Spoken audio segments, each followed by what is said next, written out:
افتادگی اور پسماندگی میں ڈوبے میرے تھل واسیوں،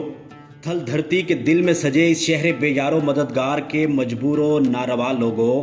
میں جب بھی قلم اٹھاتا ہوں اور اس شہر کی فضاؤں میں گونجتی آہ و بکا سن کر اس تھکے ماندے خطے کی طرفداری کرنے کی کوشش کرتا ہوں تو اس خیال سے قلم رکھ چھوڑتا ہوں کہ شاعر مشرق ڈاکٹر علامہ محمد اقبال نے صحیح معنوں میں اس کی طرفداری یوں کی تھی کہ خدا نے آج تلک اس قوم کی حالت نہیں بدلی، نہ ہو خیال جس کو خود اپنی حالت کے بدلنے کا۔ دوستو، کیونکہ اس شہر کا سب سے بڑا المیہ یہ ہے کہ یہاں کے سادہ لو باسی اس خام خیالی میں مبتلا ہیں کہ شاید ریاست بھکر کے وہ کارندے جو ہماری دہلیزوں پر ہمارے کسی کے فوت ہو جانے پر غم اور شادی بیاہ اور دیگر تقریبات کی خوشیوں میں خوشی خوشی آ کر حصہ ڈالنے والے، موقع بہ موقع ہمارے ہر مسئلے اور ضرورت کا خیال رکھنے والے تسلی بخش نوید سنا کر چلے جاتے ہیں اور اسمبلی کے فلور پر ہمارے مسائل کی جنگ اپنا ذاتی مسئلہ سمجھ کر اٹھاتے ہیں اور ان مسائل کا تدارک کرنے کے لیے امید کی واحد کرن سمجھے جاتے ہیں۔ تھل کے باسیوں، خدا را،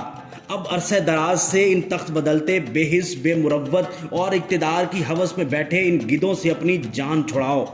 اور خود کے لیے خود کچھ کر گزرنے کی جستجو پیدا کرو۔ کب تلک اس امید میں رہو گے کہ فلاں کا اقتدار آئے گا تو حالات بدل جائیں گے، فلاں کا اقتدار آئے گا تو خطہ چمک اٹھے گا؟ میرے غیور بھائیوں، ہم اپنے بڑوں سے بھی سنتے آ رہے ہیں کہ ڈھانڈلا اقتدار آیا، عوام الناس کی امیدیں تھی، بھکر میں کچھ خاطر خواہ نہ بدلا، نوانی اقتدار آیا، کچھ نہ بدلا، پھر ڈھانڈلا اقتدار، نوانی اقتدار، اور اسی طرح وہی چہرے رنگ و روپ بدل بدل کر اس پسماندہ دھرتی پر اندھیرا بن کر چھاتے رہے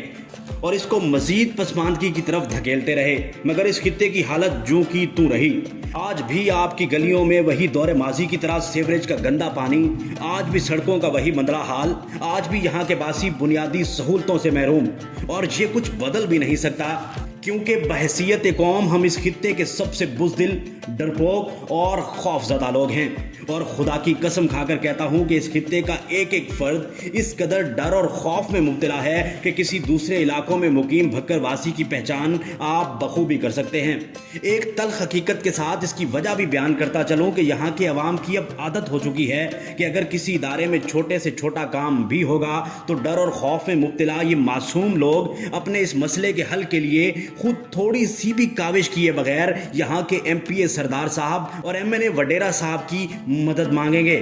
اور علاقے کے کسی ممبر، کونسلر اور نمائندے صاحب سے فون کروا کر پہلے درخواست کریں گے کہ فلاں کام کے لیے آپ کی مدد و معاونت درکار ہے، اور پھر ایم پی اے سردار صاحب اور ایم این اے وڈیرا صاحب فون اٹھا کر فخر کے ساتھ پورے مجمع کے سامنے اس متعلقہ ادارے کے مجاز افسر کو فون کریں گے اور کہیں گے کہ اوئے میرا بندہ آسیا تے بندے دا پتر بنے اس دا کم کرنے میں، اور پھر وہ سائل بڑے فخر سے اٹھ کر سر جھکا کر سلام ٹھوک کر متعلقہ ادارے میں جاتا ہے اور پھر روایتی طور پر اسی طرح ذلیل و خوار ہوتا ہے کیونکہ موصوف نے سوچ ہی ذلیل و خوار ہونے کا رکھا ہوتا ہے۔ بہت معذرت کے ساتھ میں بڑی باتیں کہہ گیا ہوں، مگر حقیقت یہی ہے، اور سر میں بڑے دعوے کے ساتھ کہہ سکتا ہوں کہ جہاں جہاں بھی یہ روایت آج بھی برقرار ہے، وڈیروں اور سرداروں کے ڈیروں پر جانے والی اور ایم این اے اور ایم پی ایز اور ان کے رشتہ داروں کے ساتھ تصویریں بنانے اور اس عمل کو فخر سمجھنے والی،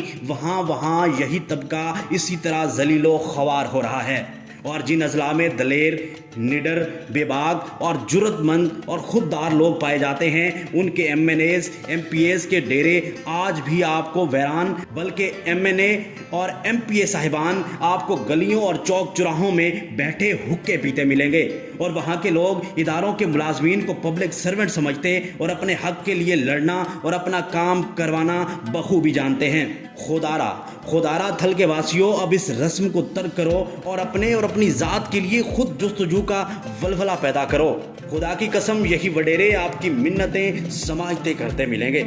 آپ کا پرانا شبھ چنتک کامی موڈ تھل ٹی وی۔